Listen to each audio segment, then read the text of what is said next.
Usa ka parte sa Upao Police Station sa Dakbayan sa Mandawi, gihimong daw usa ka coffee shop ang porma. Recycled materials pa ang gamit sa kapulisan alang niini. Ani ang report ni Nico Sereno.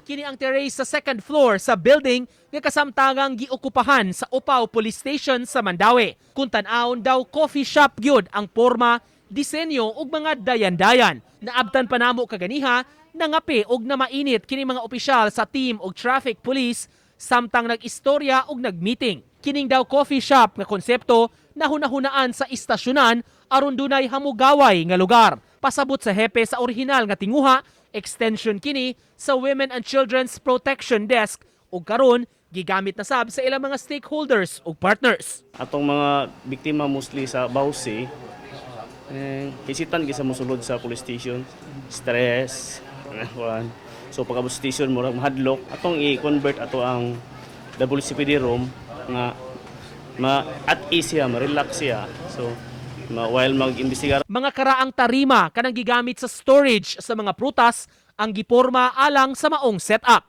Kapin 50 katarima ang gigamit nila niini o gipanday sa ilang mga volunteers. Ang ilang lamesa usab rolyuhanan sa kable sa kuryente nga pinangayo nila gikan sa Visayan Electric. Opening atong gi-invite sila mismong mga manager, so nasyak sila nga ang ilaha dayang tarima nakatambak lang sa una silang budiga, which is naday na buhat.